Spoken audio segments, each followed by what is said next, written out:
All right, in this video, we're going to find out how far you can hit your irons by bending them. Let's go.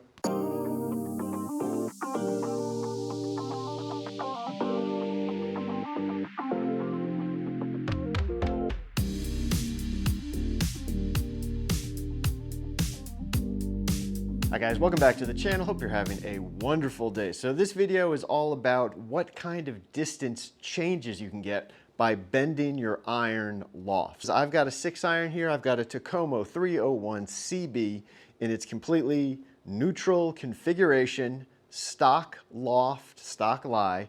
We're gonna hit some balls with it as it is, and then we're gonna start bending it both weaker and stronger and see how much or how far I can hit this club when we start bending it in 3-degree increments. All right, let's get started with some baseline numbers.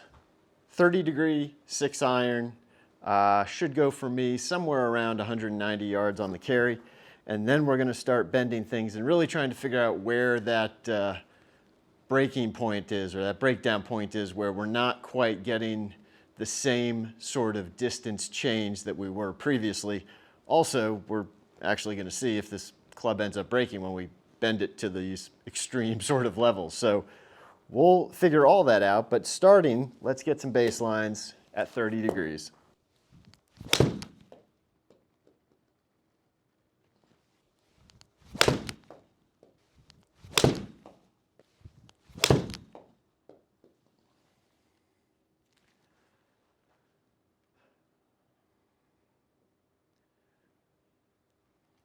All right, we've now got the 6-iron set 3 degrees weaker, so we are now at 33 degrees.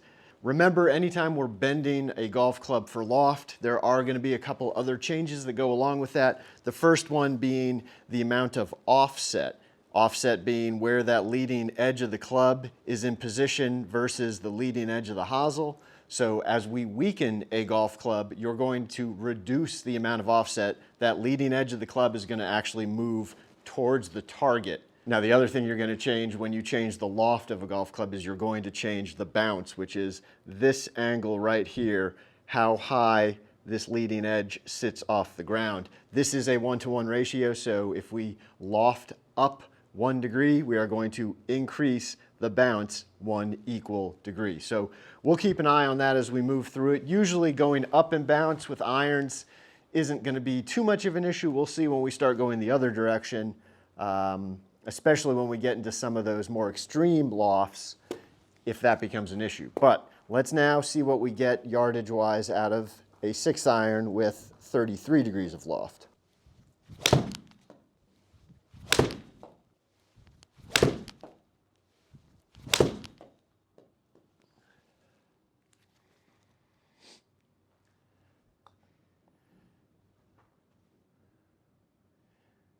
Okay, we've now got this 6-iron set at 36 degrees. So 6 degrees weak, extremely weak.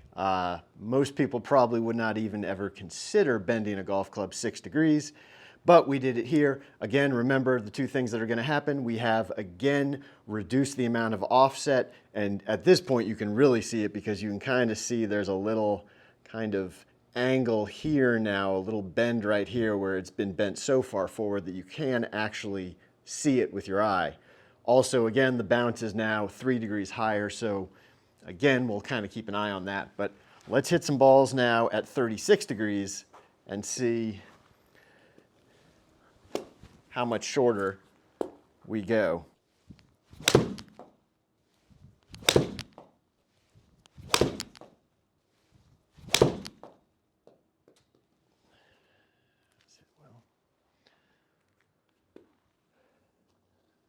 So we're definitely seeing a drop off in distance yet again. Other thing to be aware of is just keep an eye on that efficiency number, because as we keep adding loft onto this club, it's going to get less and less efficient. So even if I hit it perfectly, my potential efficiency, my potential ball speed is going to continue to drop with a higher lofted club, and vice versa when we go in the other direction. Let's hit one more, and then we're gonna turn things around and start trying to add some distance.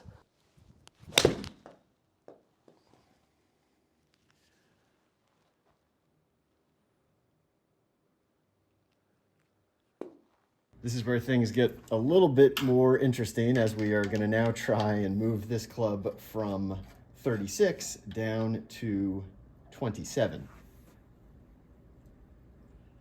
Just take it slow and easy.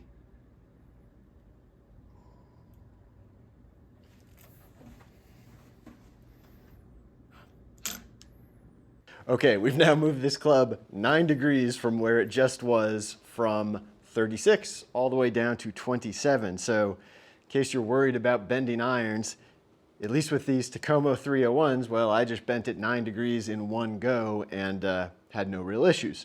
Now, everything we've already talked about, take it, flip it upside down, because now we are de-lofting it, which means we are going to add more offset to the look of it, and we're going to be reducing the bounce with this configuration. So a little bit more concern is going to be on the club digging in a little bit more. Obviously on the mats, not going to be so much of an issue, but we'll kind of see if it feels like the club is wanting to kind of cut down into the turf a little bit more as we move through this now. But 3 degrees, I wouldn't expect a huge difference off of how I swing it, how it feels versus the standard, but let's find out what kind of distance we get at 27 degrees.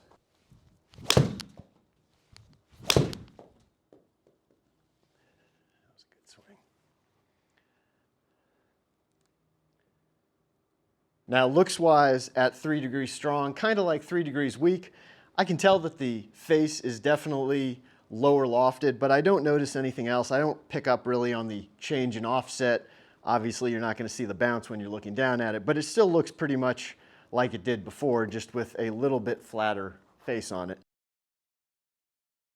Okay, down to 24 degrees. Again, at this point, kind of like when we went in the other direction, once you bend a golf club 6 degrees, you're going to start noticing things, and now you can really pick up on how much more offset there is right here on this leading edge. You can really see it. Again, the bounce is now going to be negative, really, so on the course, we might have some serious digging issues in here. We'll try and keep an eye on it, see how it goes, but definitely now looks like a very different golf club. But in case you were wondering, we've now taken this Takomo 301 CB and bent it a total of 12 degrees. So a lot of manipulation available in this club. Not that I would necessarily recommend it, but it can be done. Yeah, this looks very different when you set it down behind the ball. All of a sudden, there's a whole lot of offset there and a very flat looking face.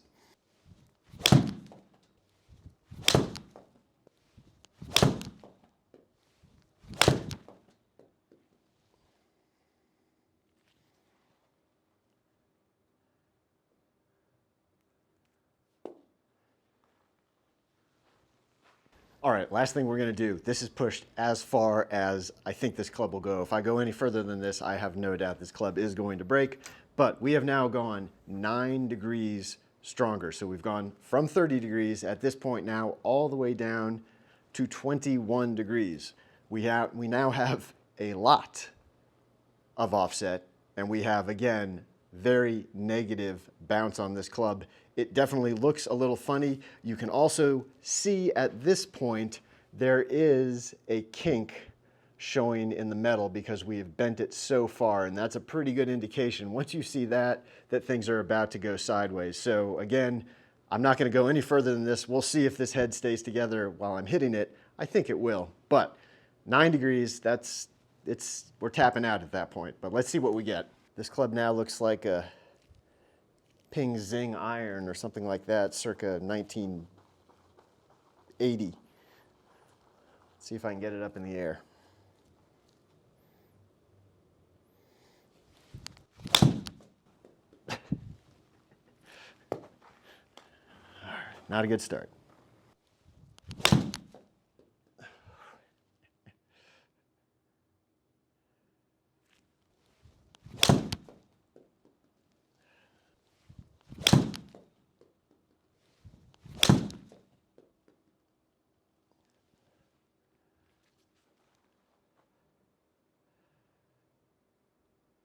Don't pay attention to the club data on this one because obviously as we've been bending this club, I think it's throwing off the camera a little bit, so it's giving very weird, inaccurate numbers as far as club head speed and club path and angle of attack. It's a little on the toe, but all right, so final takeaways from this. I would say if you want to bend the club up to 3 degrees, I think you can get away with it without too much trouble. It's not going to change the look very much.